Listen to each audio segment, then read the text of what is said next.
कल के अध्याय में आपने सुना था कि किस प्रकार संध्या ने तपस्या करके भगवान भोलेनाथ को प्रसन्न कर लिया और भोलेनाथ से उसे ये 3 वरदान मिले।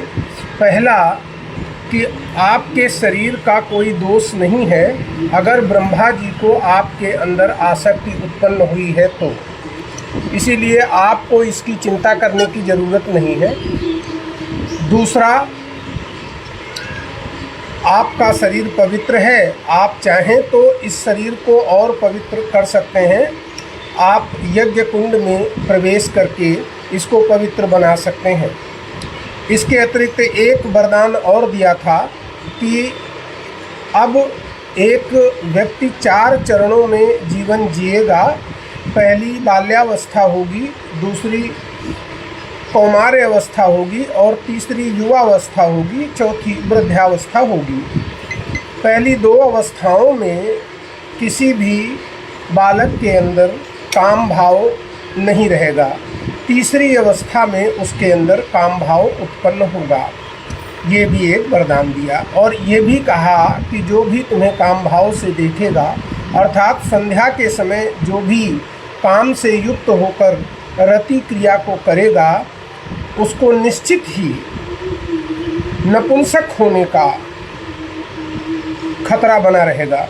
इसीलिए शास्त्र कहते हैं कि दिन में प्रातः काल और संध्या काल में सहवास क्रियाओं से बचना चाहिए, केवल रात्रि में इसका विधान है।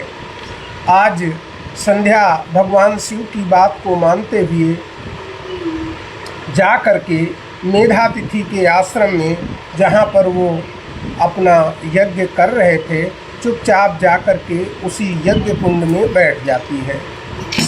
तो अध्याय 7 संध्या की आत्माहुति। संध्या ने शिव आज्ञा पाकर आगे का प्रस्थान किया, मुनि मेधातिथि के आश्रम पहुँची, थोड़ा विश्राम किया। भोले शंकर ने यह भी कहा था कि मेधातिथि की पुत्री के रूप में तुम्हारा अगला जन्म होगा और मरते समय जिस पुरुष का चिंतन होगा वही तुम्हारा अगले जन्म में पति बनेगा। मन में ऋषि वशिष्ठ को धारापति रूप में पाने की, अपने मन में पति के रूप में वो वशिष्ठ जी को सोचती हैं। फिर वो उद्धत हुई अग्नि में आत्माहुति दे जाने को, फिर उन्होंने उसमें आत्माहुति देने के लिए प्रयाण किया। अग्नि में जल कर शरीर जब रविमंडल में पहुँच गया, फिर संध्या के तन को रवि ने 2 भागों में बांट दिया। जब सारा शरीर भस्म हो गया और वो रवि मंडल में पहुंचा तो रवि ने उसके 2 हिस्से कर दिए। इसीलिए संध्या भी 2 होती हैं, एक प्रातःकालीन संध्या और एक सायंकालीन संध्या। प्रातःकाल की संध्या को पितरों के लिए और सायंकालीन संध्या को देवों के लिए स्थापित कर दिया। एक भाग पितरों की खातिर और दूसरा देवों को स्थापित कर रविवाहन में स्थिरता दी संध्या को। सूर्य भगवान ने अपने रथ में उसे इस प्रकार व्यवस्थित कर लिया कि प्रातःकाल सूर्योदय से थोड़ा पहले और सूर्योदय के थोड़ा बाद तक प्रातःकालीन संध्या होती है और सायंकाल सूर्य डूबने से थोड़ा पहले और सूर्य डूबने के थोड़ा बाद तक संध्या काल रहता है। वैसे 2 घड़ी कहा जाता है। और तभी से संध्या भी दो प्रातः सायं कहलाती है। प्रातः सायं प्रातःकालीन संध्या और सायंकालीन संध्या। प्रातः संध्या काल सुरों का सायं पितर कहाती है। और उधर मेधा तिथि ने जब यज्ञ कुंड में देखा, सुंदर कन्या अग्नि कुंड में पड़ी हुई थी, और उधर मेधा तिथि ने जब यज्ञ कुंड में देखा था, सुंदर कन्या अग्नि कुंड में पड़ी हुई ये देखा था।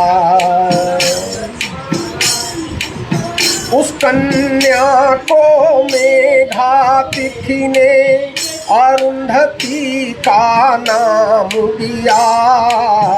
आश्रम में ही उसको पाला, सरिता तक विश्राम किया। उस कन्या का मेधा तिथि ने नामकरण किया अरुंधति। आश्रम में ही उसका पालन पोषण प्रारंभ हुआ। उसी चंद्रभागा सरिता के तट पर अरुंधति रहती। चंद्रभागा नदी थी जहाँ पर ऋषि मेधा तिथि रहते थे अपना आश्रम बनाकर, वो वहीं रहती थी। शीत उष्ण झंझा बातों को वो प्रसन्नता से सहती।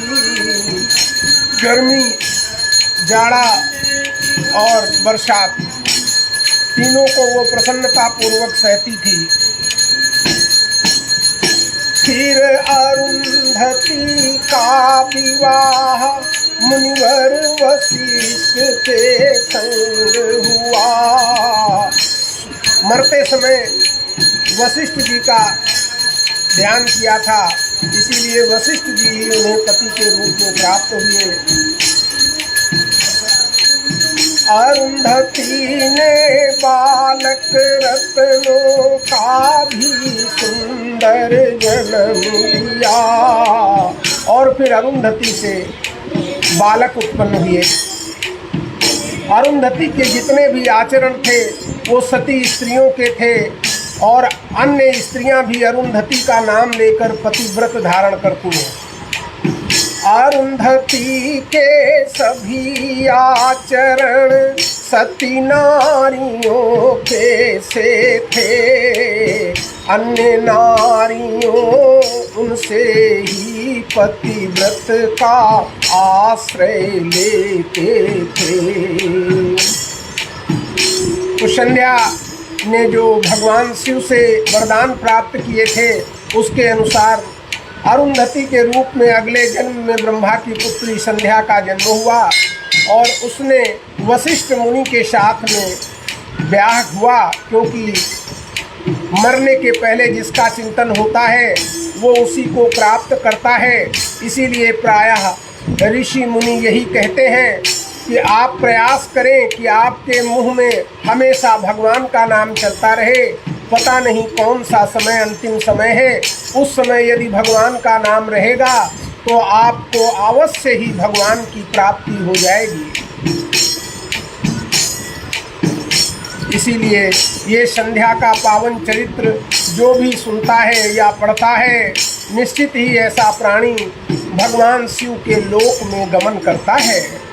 जो भी संध्या के चरित्र का मनन पठन करता है, निश्चित ही ऐसा प्राणी शिव लोक गमन करता है। ऐसा प्राणी जो संध्या के चरित्र का पाठ करे या उसका चिंतन करे तो उसे शिवलोक निश्चित रूप से प्राप्त होता है। आप देख रहे हैं ज्योतिर्लिंग शिव मठ से शिव महापुराण का पाठ। आज आपने रुद्र संहिता भाग 2 का अध्याय 7 अरुंधति का शरीर त्याग सुना। कल आप सुनेंगे 8वां और 9वां अध्याय, इसमें कामदेव की हार, ये अध्याय का विषय होगा। प्रातःकाल एक अध्याय शिव पुराण का ज्योतिर्लिंग शिव मठ द्वारा प्रसारित किया जा रहा है लगातार।